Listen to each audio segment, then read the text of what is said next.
जय श्री कृष्णा दोस्तों। हर हर महादेव। कैसे हैं आप सब? स्वस्थ और सुरक्षित होंगे। दोस्तों, पुराणों के अनुसार ऐसा पुराण कहते हैं कि जो शनि देव होते हैं उनको परम शक्ति परम पिता परमात्मा ने तीनों लोक का न्यायाधीश नियुक्त किया है। शनिदेव ब्रह्मा विष्णु महेश इनको भी उनके किए की सजा देते हैं और ब्रह्मांड में स्थित तमाम अन्यों को जो भी व्यक्ति होता है वह शनि के कोप का शिकार होना पड़ता है उन्हें। परंतु यह भी सच है कि हनुमान जी के आगे शनिदेव की बिल्कुल नहीं चलती। वे हनुमान जी को दिए वचन अनुसार हनुमान भक्तों को सदा क्षमा करते रहते हैं। आज मैं इस वीडियो के माध्यम से आपको यह बताने वाली हूं कि ऐसे कौन व्यक्ति हैं जिन पर शनिदेव अपनी वक्र दृष्टि डालते हैं, उनका जीवन बर्बादी की ओर मोड़ देते हैं। जब समाज में कोई व्यक्ति अपराध करता है तो शनि के आदेश के तहत राहु और केतु उसे दंड देने के लिए सक्रिय हो जाते हैं।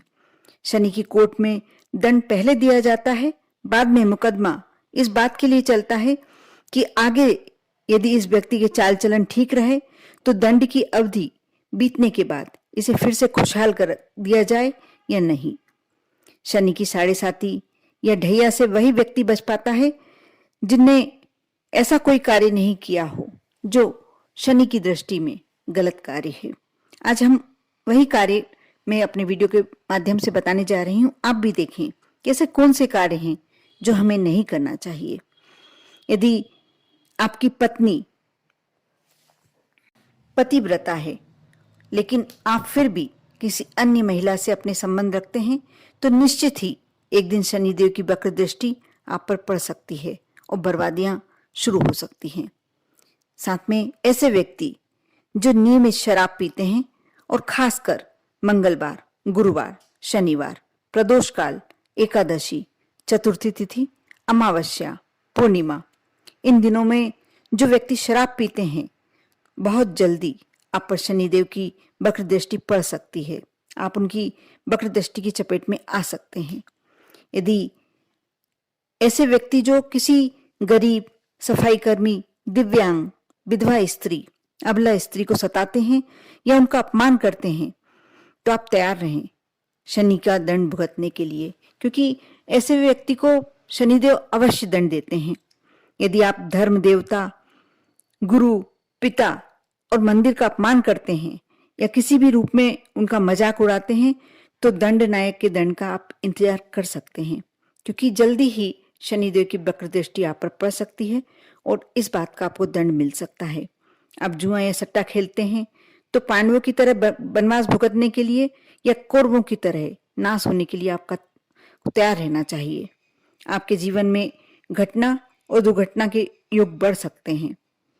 जो व्यक्ति झूठी गवाही देता है, निर्दोष लोगों को सताता है, किसी के पीठ पीछे उसके खिलाफ कोई कार्य करता है, जो अपने गुरुजनों, सेवकों और अपने से बड़े अपने माता पिताओं का अपमान करता है, ईश्वर के खिलाफ होता है और जो अपने दांतों को गंदा रखता है, तहखाने की कैद, हवा को मुक्त करना, भैंस या भैंसों को मारना, सांप, कुत्ते या कौओं को सताना, जो व्यक्ति इस श्रेणी में आता है वह भी पूरी तरीके से तैयार रहे कि उसे कभी ना कभी शनि की वक्र दृष्टि के सामने पड़ना पड़ सकता है।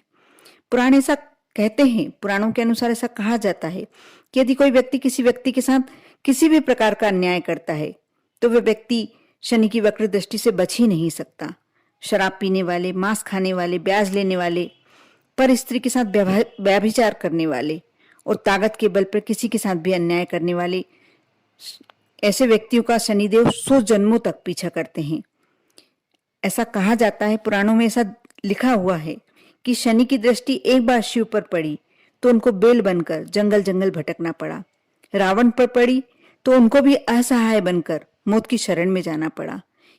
यदि शनिदेव किसी को क्रोधित होकर देख लेते हैं तो समझो कि उसकी जिंदगी का तो हाल खराब होने वाला है। मात्र हनुमान जी ही एक ऐसे देवता हैं जिन पर शनि का कोई असर नहीं होता और वे अपने भक्तों को भी उनके असर से बचा लेते हैं। एक बार अहंकारी रावण ने शनिदेव को कैद कर लिया था और उन्हें लंका में एक जेल में डाल दिया था। जब हनुमान जी लंका पहुंचे तब तक शनिदेव उसी जेल में कैद रहे। जब हनुमान सीता मैया की खोज में लंका में आए, तब माँ जानकी को खोजते खोजते उन्हें भगवान शनिदेव जेल में मिले। हनुमान जी ने तब शनि भगवान को कैद से मुक्त कराया और मुक्ति के बाद उन्होंने हनुमान जी का धन्यवाद किया और उनके भक्तों पर विशेष कृपा बनाए रखने का वचन दिया। इसी कारण से शनिदेव कभी भी हनुमान जी के जो भक्त होते हैं उन्हें परेशान नहीं करते, उन पर अपनी वक्र दृष्टि नहीं डालते। यदि आप या आपके परिवार का कोई मेंबर इस तरीके कोई भी कार्य करता है तो आप अवश्य शनिदेव की वक्र दृष्टि के आगे आ सकते हैं। आप लेकिन ऐसा नहीं है कि कोई समस्या है तो उसका समाधान अवश्य है। आप इन कार्यों से बचकर रहें। साथ ही जो मैं उपाय बताने जा रही हूं इसमें से कोई उपाय करें। यदि ऐसा करते हैं तो अवश्य ही शनिदेव की वक्र दृष्टि आप पर नहीं पड़ती। आप शमी का जो वृक्ष होता है वह कोई साधारण वृक्ष नहीं होता। शमी के वृक्ष को कुंडली की स्थिति जानकर उचित दिशा में आप अपने घर के सामने लगा सकते हैं, घर के आगे लगा सकते हैं। इस वृक्ष के पूजन से शनि का प्रकोप शांत हो जाता है और क्योंकि ये वृक्ष जो होता है शनिदेव का साक्षात रूप ही माना जाता है, इसलिए आप इसको शनिवार के दिन लाकर अपने घर में कहीं भी जो दिशा बताई जाती है उस दिशा में रोपित करें। इसके नीचे शनिवार के दिन तेल का दीपक लगाएं और यथा पूजन करें। जैसा भी आप कर सकते हैं वैसा पूजन करें। इसके अलावा लोहा तो सभी के घरों में होता है। लोहे के भारी सामान को आप दक्षिण दिशा में रखकर रखें। आप जूते को यदि उचित दिशा में रखते हैं तो भी आपके घर में शांति रहती है। और यदि घर में आपके शहद है और रखते हैं, साथ में खाते भी हैं, तो इससे भी शनि शांत रहते हैं।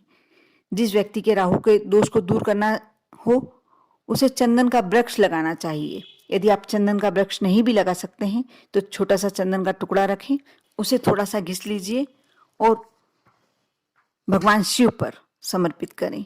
कर देखना, बहुत ही जल्दी शनिदेव शांत होते हैं।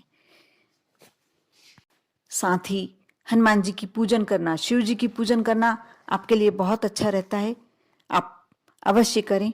हनुमान जी के पूजन करने से शनिदेव के जितने भी दोष होते हैं वह दूर हो जाते हैं। कर देखें, श्रद्धा के साथ, विश्वास के साथ। लेकिन साथ में ये बात का भी ध्यान रखें कि जो शनिदेव को कार्य पसंद नहीं है वो आपके जीवन के लिए कहीं ना कहीं गलत भी है। आप नहीं करें, कोशिश करें उनसे जितना बच सकते हैं बचें। यदि ऐसा करते हैं तो शनिदेव की वक्र दृष्टि आप पर कभी नहीं पड़ेगी। ओम नमः शिवाय।